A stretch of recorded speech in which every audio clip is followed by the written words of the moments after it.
Yeah, you mentioned Michigan down to Eastern Michigan. I know you both are big Emoni Bates fans. Just how good is it to see him back out there right now? I'm happy for him. I mean, again, I've gotten a chance to know him pretty well, and I don't know if I've said this publicly, but I was set to go down there and talk to him the day after he got arrested, and obviously that didn't happen. But I like Amani. I think again, I understand he's made some mistakes. He understands he's made some mistakes. Hopefully, he's learned from them. Again, it's second chances. He's a young kid. He's on the cover of Sports Illustrated at 15 years old. Everybody's telling him how great he is over and over and over. Then they're trying to rip him down when he didn't make the improvement that we all thought he'd make from 15 to 17, 18 years old. He goes to Memphis last year.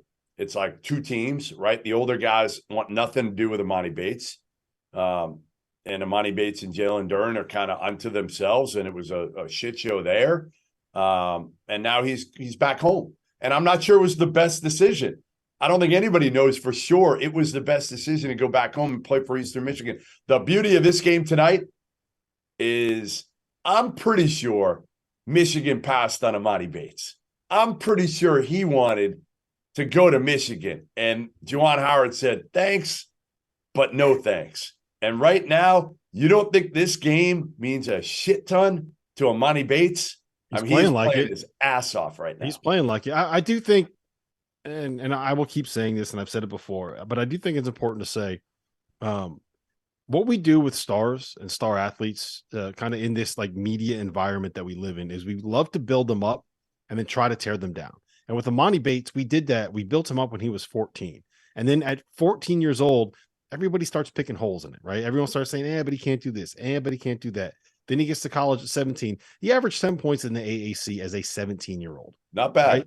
Yeah, not like in a vacuum, not that bad. He's now what should be a freshman in the second year of college. 18 years old. He has 21 points on Michigan with 12 minutes left in the game. Not bad. He didn't live up to the hype that he had when he was on the cover of Sports Illustrated. We also probably should not have given him that level of hype. You know how damaging it is to do that to a 14-year-old? And if you don't have an incredibly strong core of people around you to kind of insulate you from all that noise, how many times do we see child actors and child superstars end up going down a path that they probably shouldn't be going down? So I think he stagnated a little bit. How many players didn't stagnate during the pandemic, right? When you don't have a chance to play and you don't have a chance to work out. So he is not the prospect that we thought he was when he was 14 years old, because he is basically still the same size as he was when he was 14 years old. But that doesn't mean he can't end up being an NBA player. That doesn't mean he can't end up being a very, very good college basketball player. And like you said, how cool would it be? Hey, how cool would it be though? You go back home. And the other part is, we haven't talked about, he's playing with a point guard right now too. Noah Farrakhan's a good point guard. And these kids know him. Mm-hmm. They know him already. Memphis didn't accept him, a lot of those players. This team has accepted him because a lot of these kids grew up with him.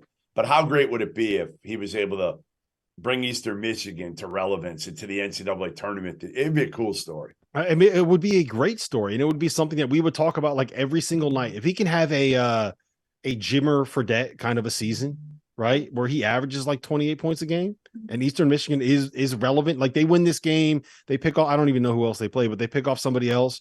They roll through the MAC, and we end up saying, hey, look, you know what? They might be an at-large bid. That'd be a great story. I just don't want to see Hunter's podcast. If they lose, Hunter's podcast is going to be ugly next week. We don't talk about competitors on here, Jeff. What are you doing?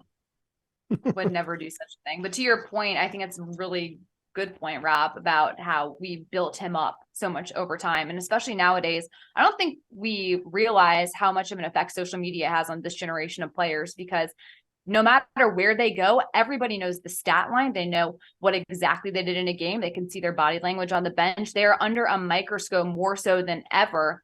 So to see him be successful despite having all that would be a fantastic storyline.